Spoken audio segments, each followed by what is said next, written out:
내 신부야 라는 제목으로 하나님 말씀을 증거하겠습니다. 하나님께서 6일 동안 천지 만물을 창조하시고 맨 마지막에 누구를 창조하셨어요? 사람을 창조하셨습니다. 이 사람은 남자였죠. 이 남자의 이름은 아담이었어요. 그런데 아담 혼자 사는 것이 하나님 보시기에 좋지 않아서 돕는 배필을 지으리라 말씀하시죠. 그래서 돕는 배필을 만들었는데 그 여자의 이름이 하와예요. 하나님께서 하와를 아담에게 이끌어 오셨을 때 아담이 감탄했어요. 내 뼈 중에 뼈요 내 살 중에 살이로다. 이것을 남자에게서 취하였은즉 여자라 부르리라. 남자에게서 취했다는 말은 결국엔 하나라는 거죠. 한 몸에서 나왔다는 것을 강조하고 있고 그것을 보면서 내 뼈고 내 살 중에 살이구나 이렇게 감탄하고 있습니다. 내 뼈 중에 내 뼈 중에 뼈요 내 살 중에 살이라는 말은 하와의 모습을 본 아담의 입이 딱 벌어졌다는 거죠. 하와가 너무 아름답고 예뻐서 어쩔 줄 몰랐다는 겁니다. 아담의 눈에 콩깍지가 확 씌인 거예요. 한 여인의 일생 중에 가장 아름답고 예쁜 때가 언제인 줄 아십니까? 결혼식 때입니다. 결혼식 때만큼 아름답고 예쁜 여인의 모습은 본 적이 없는 것 같습니다. 다른 때는 그저 그런데 결혼식 때만큼은 못생긴 여인의 모습을 한 번도 본 적이 없는 것 같습니다. 지금의 아내, 지금의 어머니의 모습을 보면 그렇게 예쁘고 아름다웠던 때가 있었던가 하는 생각이 가끔 그럴 때도 있지만 추억의 결혼식 사진을 꺼내보셨나요? 결혼한 5년, 7년, 10년 지난 다음에 그때 찍었던 결혼식 사진을 들여다보면 와, 예뻤구나. 진짜 예뻤구나. 그리고 잠시 눈을 감고 그때를 회상하면 그때 결혼식장의 그 풍경을 잊을 수가 없습니다. 오늘 나가서는 이렇게 결혼식 후 첫날 밤을 맞이한 아름다운 신랑과 신부의 모습을 묘사하고 있습니다. 가장 아름다운 한 남자와 한 여자가 뜨거운 연애 기간을 거쳐서 드디어 결혼에 꼴이 나게 된 것입니다. 오늘 이 결혼식의 주인공은 누구라고 나와 있나요?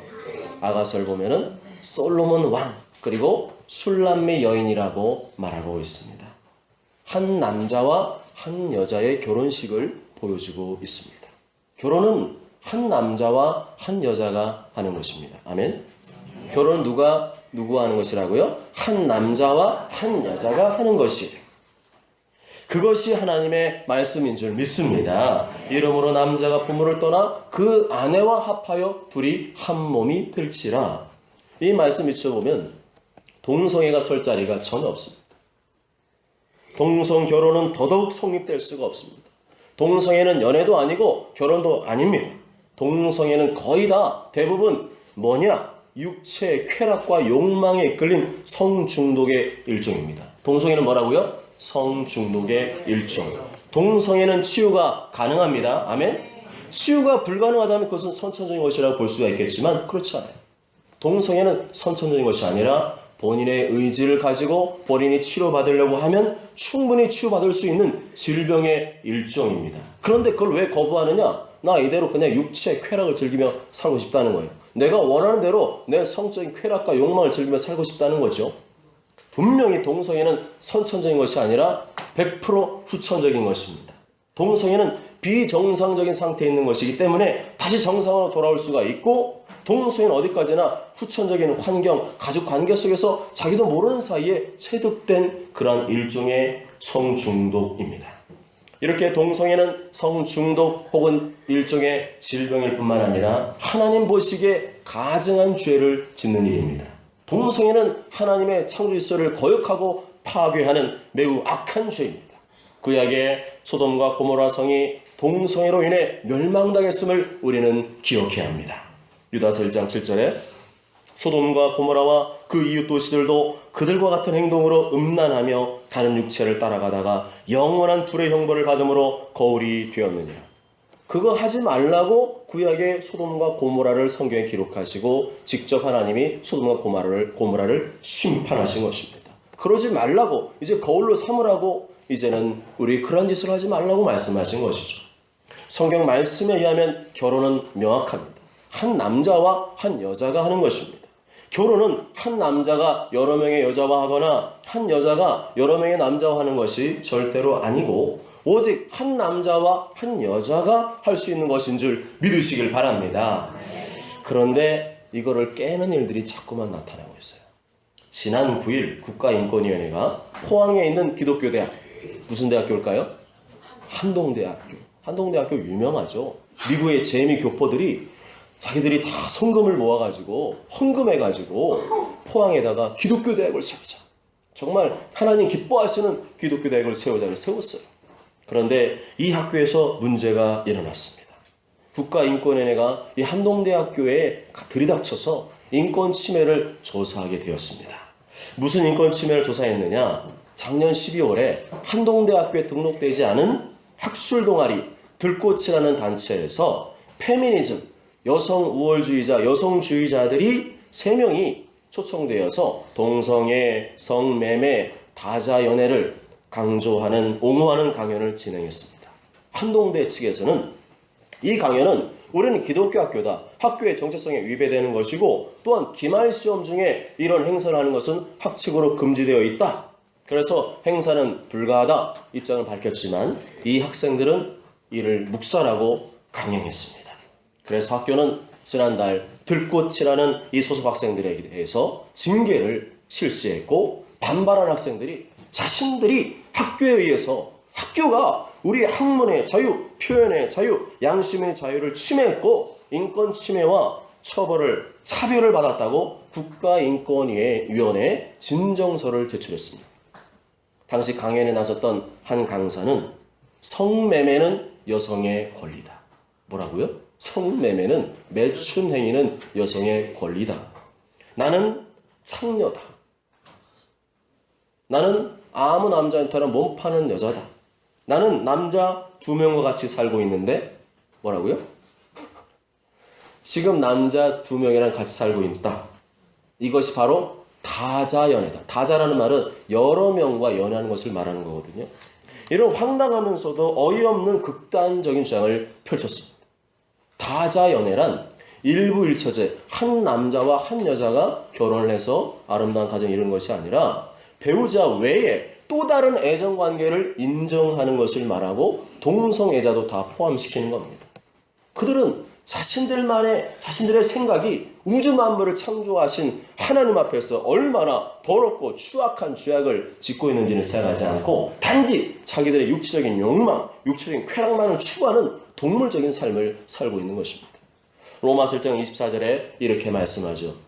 그러므로 하나님께서 그들을 마음의 정욕대로 더러움에 내버려 두사 그들의 몸을 서로 욕되게 하려 하셨으니, 지금 자신들이 그런 짓을 하고 있는 게 뭐냐? 하나님의 심판이라는 거죠. 내버려 뒀다는 거예요. 그저 마음대로 내버려 둬서 하나님 결국 어떻게 한다는 거예요? 심판하시겠다는 겁니다. 그런데 더 가관인 것은 국가인권위원회의 조사관의 답변입니다. 다자 연애자도 여러 사람과 한꺼번에 연애하고 그런 성관계하는 것도 성소수자입니다. 성적 지향의 일종인 다자 연애를 소개하는 게 무슨 부도덕한 행위를 하거나 무리를 끼치기라도 한 겁니까? 양성애자들도 집단 난교, 집단 성관계를 하잖아요. 다자 연애에 대한 비판은 차별입니다. 이게 누가 말했다고요? 국가인권위의 인권조사관이 와서 이 말을 했다는 거예요. 웃기는 소리 하지 말라 그래요. 다자연애는 부도덕한 거예요. 이 사회에 건강하고 바른 성윤리를 무너뜨리고 붕괴하는 큰 무리를 일으켰습니다. 집단 난교, 집단 성관계, 그 변태들이라는 뜻이죠. 만일 이 조사관이 적극 두둔했던 이 다자연애가 한국 사회에 퍼지면 어떤 현상이 일어날까요? 미혼 청년들 같은 경우는 양다리는 정상이 되는 거예요. 내가 나 이 남자 만나고 저 남자만 무슨 상관 있어? 내가 이 남자랑 잠자리 같이 하고 이 남자 잠자리 무슨 상관 있어? 자기 성적 취향대로 간다는 거예요. 그런데 또 결혼한 사람도 문제가 됩니다. 결혼한 사람이 또 다른 상대와 결혼하는 것, 연애하는 것 아무런 문제가 안 돼요. 그런데 이것을 비판조차 못하게 됩니다. 이게 무슨 정상적인 인권이고 윤리도덕입니까? 이건 망조예요, 망조. 저런 기본적인 윤리도덕관념도 없는 사람을 국가인권위원회 조사관이라고 배치해놓고 국민 세금으로 월급을 준다는 사실은 기가 차지도 않습니다. 게다가 새로 개정 통과시키려고 하는 헌법 있잖아요. 지금 새롭게 통과하려는 헌법 개정 중에는 지금 겉으로 드러난 것은 그런 대통령제, 그죠? 내각제, 이런 것들 다루고 있지만 사실은 그 속에 뭐가 있느냐? 이게 담겨져 있습니다. 국가인권위원회를 헌법기관으로 격상시켰다는 거예요. 그렇게 되면 어떻게 되느냐? 기독교의 입을 틀어막게 됩니다. 전도 못하게 됩니다. 그리고 성적 타락, 이거는 불보듯 뻔한 일입니다. 국가인권위원회는 독립된 별도의 국가기관일 뿐이지 사법기관이 될 수가 없습니다. 그런데 그 헌법을 초월해서 초법적으로 국가인권위원회에 사법권을 준다는 거예요. 그래서 이러한 성적 지향, 성수자, 동성애자, 자기 마음대로 그저 성적 쾌락을 즐기는 사람들 비판하면 어떻게 되는 거예요? 잡아가는 거예요. 세상에 이런 게 어디 있습니까? 나라가 지금 망하려고 해도 지금 한참 망하려고 하는 거지. 이런 일은 있을 수가 없는 일입니다. 만약에 이 국가인권위원회의 논리대로 간다면 자기 성적 취향, 자기 성적으로 끌리는 상대를 그냥 마음껏 할 수 있다는 거예요. 그러면 어디까지 가느냐? 유럽이 지금 그 꼴을 하고 있습니다. 독일이 지금 그러고 있어요. 짐승과의 성관계, 수간, 가족 친척과의 간의 근친 상간, 소와 어린아이를 즐기는 그런 소아성애자, 노인을 성적으로 즐기는 노인성애도 존중해줘야 된다는 결론에 도달하게 됩니다. 이래가지고 나라가 바로 서겠습니까? 역사적으로 볼 때 성적으로 타락한 나라치고 망하지 않은 나라가 한 나라도 없습니다. 우리나라 이대로 가면 하나님 심판할 수밖에 없습니다. 주변에 강대국을 들어서 우리나라를 치실 것입니다. 하나님의 창조질서를 파괴하고 가정질서를 파괴하고 사회질서를 파괴하고 다음 세대를 파괴하는 나라를 더 이상 살려주실 이유가 없는 거죠. 하나님께서 성적으로 타락한 나라는 반드시 심판하신 줄 믿습니다. 그런데도 이러한 더러운 논리와 주장이 자꾸만 꾸역꾸역 나오는 이유는 사람 중심의 세상을 만들자는 거예요. 인권, 사람 중심의 세상을 만들자는 거예요. 하나님을 제거하고 하나님 빼버리고 사람이 중심이 된 유토피아를 만들자는 것입니다. 그럴듯하지만 그게 뭡니까? 망하자는 거예요. 이것은 하나님과 종교를 인정하지 않는 공산주의, 사회주의 서상에서 기초한 운동입니다. 또다시 이 땅에 인간의 바벨탑을 쌓으려고 하는 인간의 교만이 고개를 들고 있는 것입니다. 나가지 마, 들어와. 다 들어와. 얼른 들어와, 다. 다 들어와, 얼른.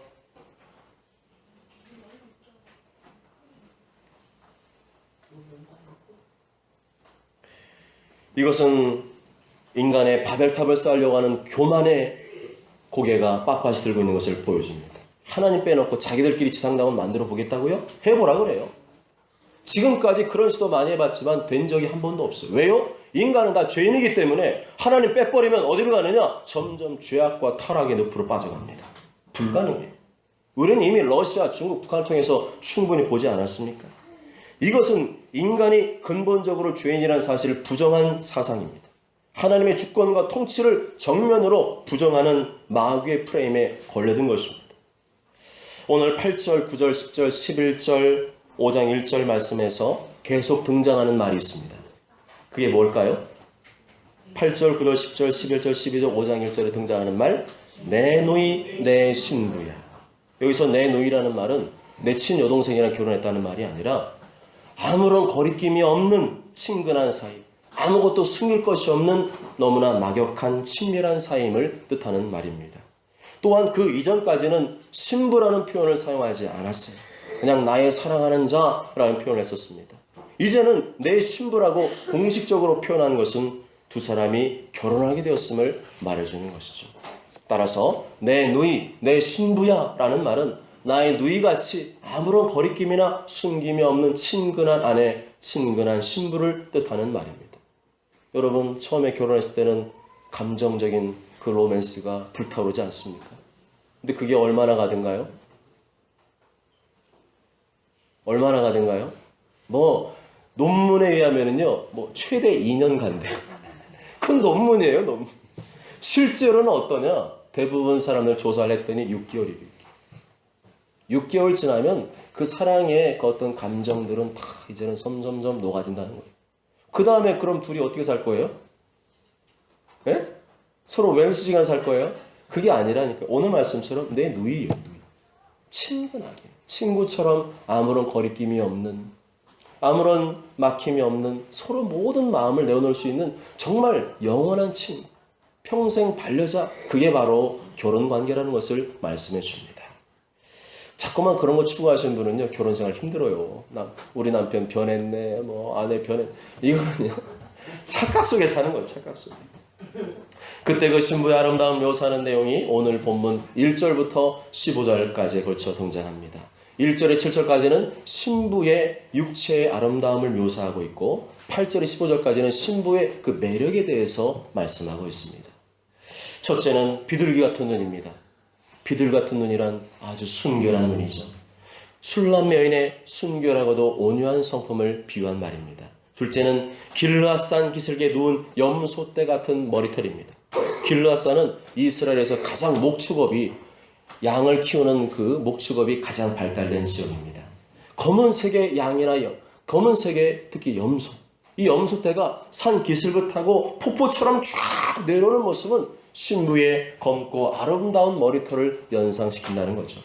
셋째는 암양새끼 같은 이입니다. 이것은 술람 여인의 이빨이 암양새끼처럼 매우 희고 고르게 나 있다는 것을 표현한 말입니다. 넷째는 붉은 입술입니다. 술람미 여인의 입술이 홍색슬 같다는 것은 그 입술이 가늘고 붉고 건강하다는 것을 나타내 줍니다. 다섯째는 석류 같은 소는 분홍의 뺨입니다. 석류 열매가 익으면 어떻게 됩니까?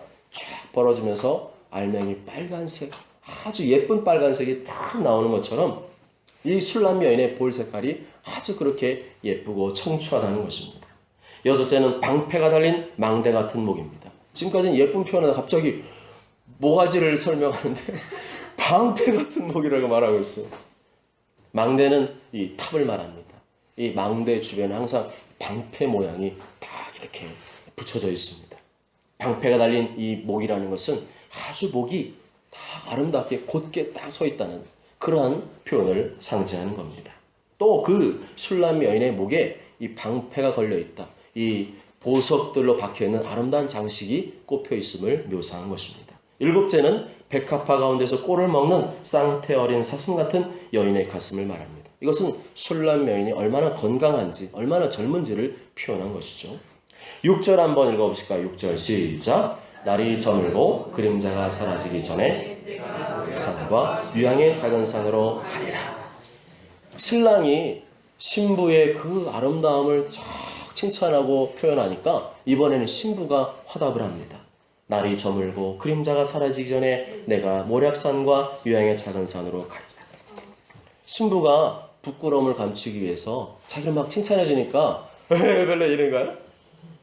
예쁘다고 아름답다고 칭찬해주는 여인들은 오히려 더 막 수줍어서 한적한 곳으로 가려고 하는 마음이 있습니다. 바로 그것을 표현하는 것이고 그러한 모습이 신랑의 눈에 더 사랑스럽게 비쳤다는 것입니다.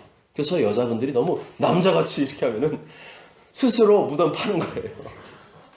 연약하고 왠지 수줍어하고 그런 모습을 보여야 남자들이 내가 보호해주겠다 막 보호 본능 일어나서 막 이렇게 안아주려고 하지. 놔! 왜 이상한 짓 하고 그러면 사랑 못 받으려고 작정한 거예요. 7절 말씀 다 함께 읽겠습니다. 시작. 나의 사랑. 지금까지 이 신부에 관한 모습의 핵심이 이겁니다. 술람미 신부의 모습 보니까 이 솔로몬 왕이 볼 때는 하나도 예쁘지 않은 게 없는 거예요. 너무너무 예쁘다.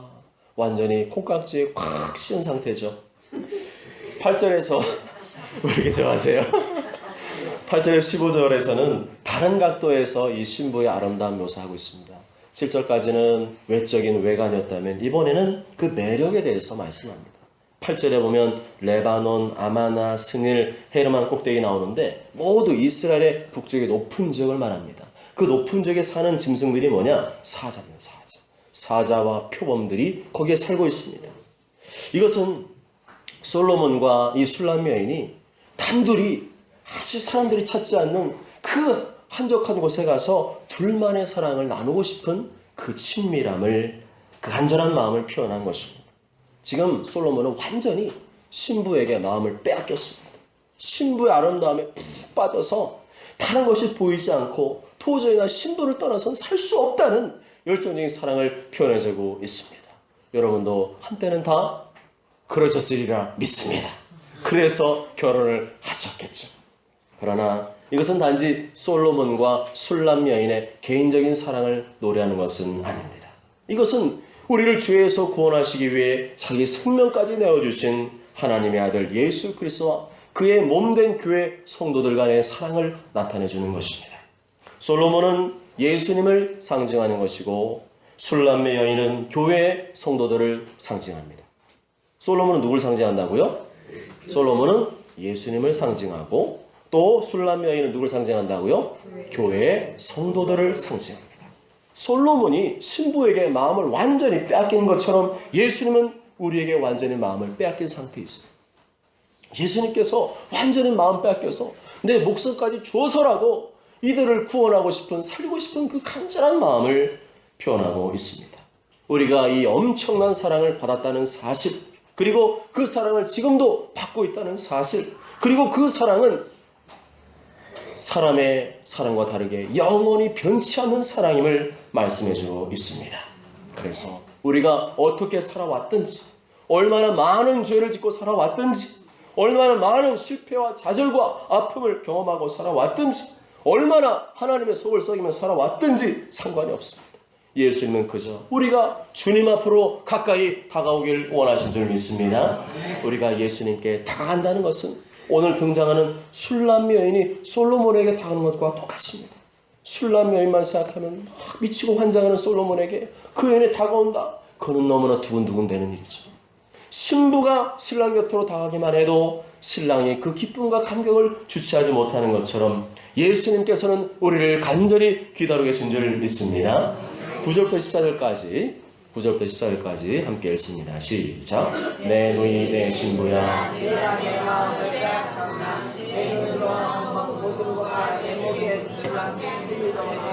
빼앗았구나. 내 누이 내 신부야 내 사랑이 어찌 그리 아름다운지. 내 사랑은 포도주보다 진하고 내 기름의 향기는 각양상품보다 향기롭구나. 내 신부야 내 입술에서는 꿀방울이 떨어지고 내 혀 밑에는 꿀과 젖이 있고 내 의복의 향기는 레바논의 향기 같구나. 내 누이 내 신부는 잠근 동산이요 덮은 우물이요 봉한 샘이로구나. 내게서 나는 것은 석류나무와 각종 아름다운 과수와 고벨라와 나도풀과 나도와 거농화와 청포와 개수와 각종 유향목과 모략과 침향과 모든 귀한 향품이요. 아멘. 예수님과 교회 사랑을 어떻게 표현할 수 있을까? 포도주보다 더 진하고 그 어떤 꿀보다 더 달콤하고 각종 아름다운 향수보다도 더 향기롭다 말씀합니다. 예수님과의 교회의 사랑은 결코 추상적이거나 저 멀리 있는 것이 아니라 우리 가까이 있음을 말씀해주고 있습니다. 우리의 눈으로, 우리의 코로, 우리의 혀로, 우리의 손으로, 온 몸으로 실감할 수 있음을 말씀해주고 있습니다. 그러면 언제 그것을 우리가 느끼고 경험할 수 있는가? 성령님이 임하실 때입니다. 언제라고요? 성령님이 임하실 때, 하나님의 영이신 성령님이 내 마음에 부어질 때 예수님을 믿을 수 있고 예수님을 뜨겁게 사랑할 수 있게 됩니다. 그래서 성령을 받지 못하면, 성령으로 그 영혼이 새롭게 거듭나지 못하면, born again 되지 않으면 예수님을 믿을 수도 없고 그 사랑을 누릴 수도 없고 체험할 수도 없는 것입니다. 아직까지 내가 진심으로 예수님 믿고 있는지 확신이 안 서고 나의 죄를 위해 십자가에서 피 흘려 죽으신 예수님의 사랑 앞에 뜨거운 눈물을 흘려본 적이 없다면 그 사람은 반드시 성령을 받아야 될 줄 믿습니다. 머리로만 하는 거는 재미없잖아요. 느껴야죠. 그 사랑을 느끼고 체험할 때 행복하지 않습니까? 남편이 아무리 같이 살고 있어도 그 사랑한다는 그 마음과 그 표현들을 해줄 때 비로소 그 부인의 아내의 얼굴이 살아나는 거 아니겠습니까? 깊은 명상에 잠기시는 것 같아요. 예수님께서 십자가에서 죽으시고 다시 3일 만에 부활하셔서 제자들에게 처음 나타나며 하신 말씀이 뭔지 아세요? 성령을 받아라. 이 말씀을 하시고 그들 향하사 숨을 숨을 내쉬면서 이르시되 성령을 받으라 했습니다. 성령을 받지 못한 사람들은 사람들 말에 휘둘리게 됩니다. 세상 풍조에 휘둘리게 됩니다. 하나님 말씀 믿지 못하고 확신하지 못하고 이리저리 흔들리게 됩니다. 그러나 성령을 받은 사람들은 사람들 말에 휘둘리지 않습니다. 왜요? 그 속에 성령님이 계시기 때문에. 믿음의 세계는 이렇게 성령에 의해 성령을 통해 성령으로 말미암아 알 수 있습니다. 믿음의 세계는 우리의 육으로는 이해할 수가 없고 깨달을 수도 없습니다. 그래서 성령님이 오셨습니다. 깨닫게 하시려고, 이해시켜 주시려고, 느끼게 하시려고, 체험하게 하시려고 성령이 오신 줄 믿습니다. 이 시간 자신의 생각과 감정과 경험의 틀을 다 내려놓으시고, 지금까지 내가 경험했던 것, 들었던 것 다 내려놓으시고, 우리와 똑같이 감정을 가지고 계시고 생각을 가지고 계시고 의지를 가지고 계신 인격이신 성령님을 환영하시기 바랍니다. 초청하시기 바랍니다. 마음을 활짝 열고 초청하십시오. 한번 따라해 보실까요? 성령님, 성령님, 저의 모든 생각과 감정을 내려놓습니다. 내 안에 있는 거짓되고 위선된 욕망을 쓰레기통에 던져버립니다. 성령님, 내 마음에 들어와 주세요. 성령님, 내 마음을 만져주세요. 성령님, 사랑합니다. 갈망합니다. 간구합니다. 그때부터 내 마음과 몸속에 성령의 기름 부심이 흐르게 됩니다. 성령이 임하시면 평안이 임합니다. 기쁨이 임합니다. 만족이 임합니다. 행복이 임합니다. 하나님과 영혼을 향한 뜨거운 사랑과 열정이 일어나게 됩니다. 그래서 우리의 삶이 천국으로 바뀌는 것이죠. 우리가 불행하게 살라고, 외롭게 살라고, 답답하게 살라고 그 주님이 절대 원하지 않습니다. 그건 마귀의 소리예요. 그냥 그렇게 살아. 너 생도 그렇게 살아. 뭘 봄날이 있다고 그래. 이거는 마귀의 소리예요. 성령님이 오셔서 우리는 그런 삶을 살지 않도록 해주시고 보호자해 주신 줄 믿습니다. 우리 인생은 건조하고 황량한 사막과 같습니다. 일시적으로는 기쁨도 있고 즐거움도 있지만 그 시간 지나면 금방 우리는 외로워집니다. 아무리 내 옆에 가족이 있고 남편이 있고 배우자가 있고 친구들이 있어도 나 혼자라는 생각이 들 때가 있어요. 우리는 엄밀히 말하면 혼자입니다. 아무도 내 인생 대신 살아주지 않습니다. 예수님 외에는 아무도 내 죄를 대신해 주지 못합니다. 우리가 이 세상을 떠나는 날 우리는 하나님 앞에 혼자 서야 합니다. 내가 살아온 인생에 대해서 고백해야 합니다. 예수님을 거부한 죄에 대하여 고백해야 합니다. 예수님 믿었어도 몸과 마음으로는 예수님을 거역한 불신의 삶에 대해서 고백해야 합니다. 하나님 앞에서 담대하고 싶습니까? 그러려면 성령님이 임하셔야 합니다. 성령님이 내 마음에 들어오셔야 합니다. 그때부터는 외롭지 않아요. 그때부터 우리는 죄에서 자유하게 됩니다. 우리는 저 하늘을 비상하는 독수리처럼 비상하며 하나님의 뜻을 이루게 됩니다. 15절에서 5장 1절까지 함께 읽으실까요? 15절에서 5장 1절까지 시작. 너는 동산의 샘이요 생수의 우물이요 레바논에서 흐르는 시내로구나. 북풍아 일어나라. 남풍아 오라. 나의 동산에 불어서 향기를 날리라. 나의 사랑하는 자가 그 동산에 들어가서 그 아름다운 열매 먹기를 원하노라. 내 누이 내 신부야, 내가 내 동산에 들어와서 나의 모략과 향재료를 거두고 나의 꿀송이와 꿀을 먹고 내 포도주와 내 우유를 마셨으니 나의 친구들아 먹으라. 나의 사랑하는 사람들아 많이 마시라. 아멘. 이제 우리 안에 들어오신 성령님의 아름다운 향기가 널리 퍼져나기를 원하십니다. 십자가에서 피를 주신 예수님의 그 뜨거운 사랑이 남풍과 북풍이 불어와 날아가듯이 성령의 바람이 내 마음에 불어와 온 누리에 퍼져가기를 원하십니다. 아멘. 예루살렘을 떠나지 말고 아버지께서 약속하신 것을 기다리라. 은혜의 자리 떠나지 말고 하나님 아버지께서 약속하신 것을 기다려라. 성령을 받고 움직여라. 오직 성령이 너에게 임하시면 다른 곳으로 안 되고 오직 성령이 너에게 임하시면 그 다음에 뭐가 온다고요? 권능을 받고 하늘의 능력과 권능이 올 때는 하늘의 기쁨과 사랑과 평강도 같이 옵니다.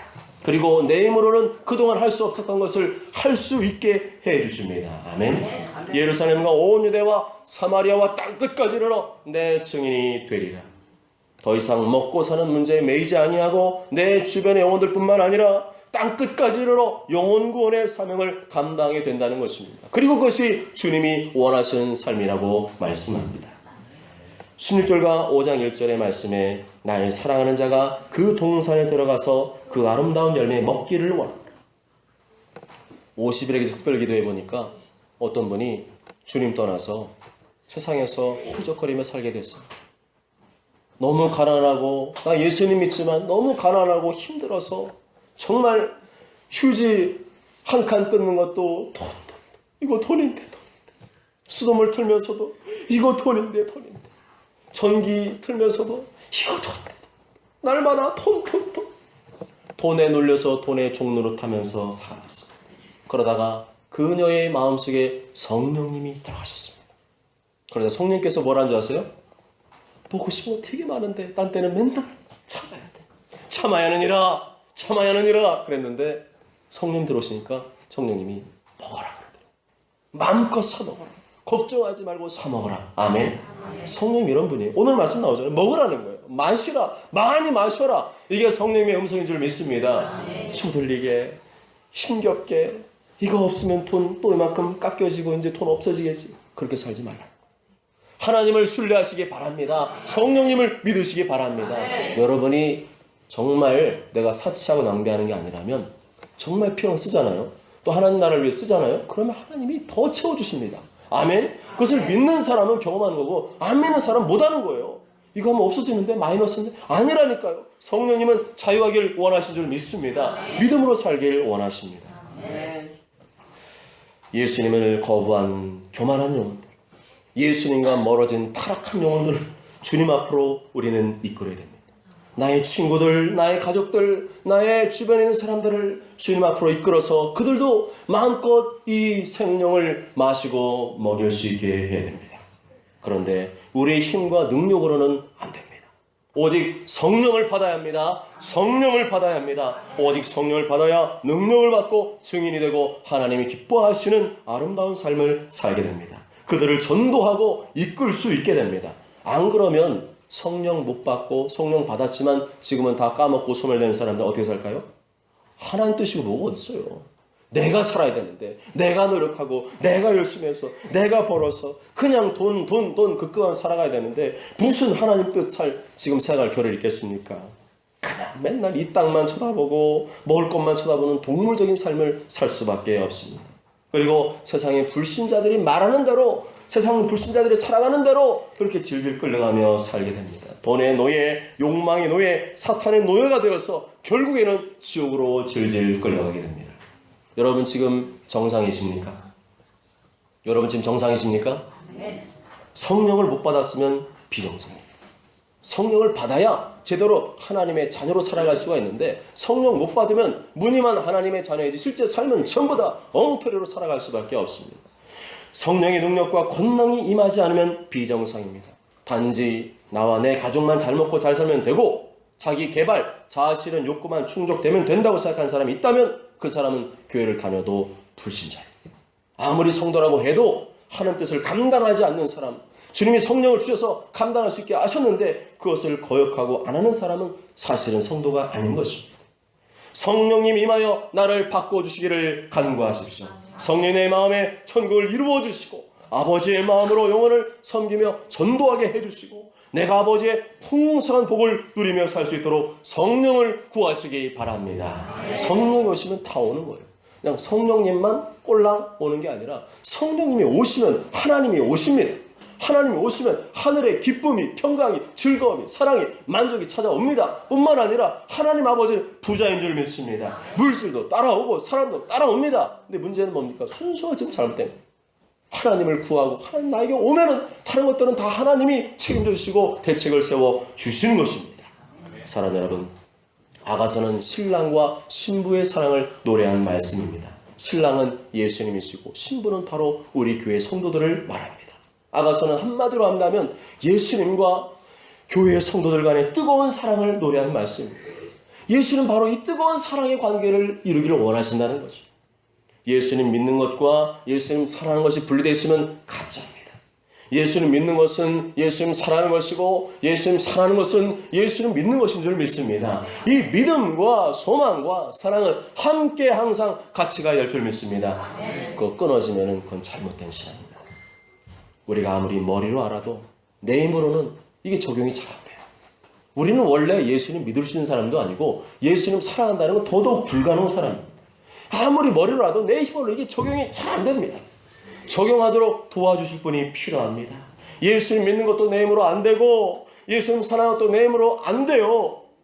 정말 그렇지 않던가요? 안 된다니까요. 오직 성령님이 우리 안에 임하셔야 적용이 되는 줄 믿습니다. 성령 임하실 때 예수님 믿게 되고 예수님 사랑하게 됩니다. 성령이 임하실 때 위로부터 하늘의 능력과 권능을 경험하게 되고 내 뜻을 추구하는 인생이 아니라 하나님 나라와 영광을 추구하는 인생이 될 줄로 믿습니다. 모쪼록 저는 모두가 날마다 내 마음과 생각을 비우고 버리고 내려놓고 성령님을 간절히 구하고 초청하심으로 말미암아 예수님을 뜨겁게 믿고 사랑하고 땅끝까지로 복음을 전거하는 증인의 삶을 살게 되시길 주님의 이름으로 축복합니다. 아멘.